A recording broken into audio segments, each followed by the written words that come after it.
एक छोटे से गांव में रमेश नाम का एक किसान रहता था। रमेश हर रोज अपनी किस्मत को कोसता और सोचता था कि उसका जीवन कभी बेहतर नहीं हो सकता। उसके पास थोड़ी सी जमीन थी, लेकिन उसे लगता था कि उसमें कुछ भी उगाना बेकार है, क्योंकि वह जमीन बहुत उपजाऊ नहीं थी। वह हमेशा दुखी और असंतुष्ट रहता। एक दिन गांव में एक साधु आए। वे रमेश के घर रुके और उसकी समस्याओं के बारे में सुना। रमेश ने कहा, मेरे पास कुछ भी अच्छा नहीं है। न उपजाऊ जमीन, न पैसा और न ही किस्मत। भगवान ने मेरे साथ न्याय नहीं किया। साधु मुस्कुराए और बोले, तुम्हारी समस्याओं का हल तुम्हारी सोच में छिपा है। सोच बदलो तो जिंदगी बदल जाएगी।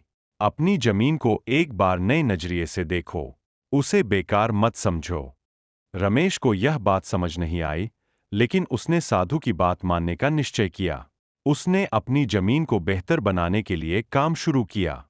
उसने मिट्टी को उपजाऊ बनाने के लिए गोबर खाद डाली, समय पर बीज बोए और सही तरीके से फसल की देखभाल की।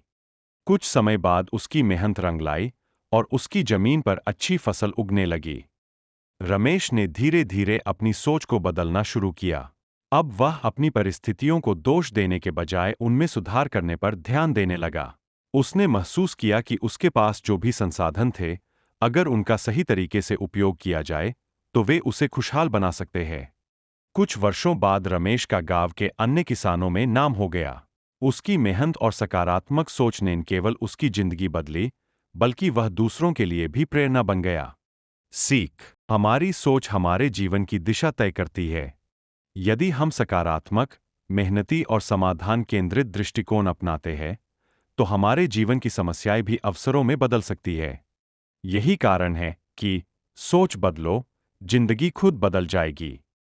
सिर्फ एक वाक्य नहीं, बल्कि जीवन जीने का तरीका है।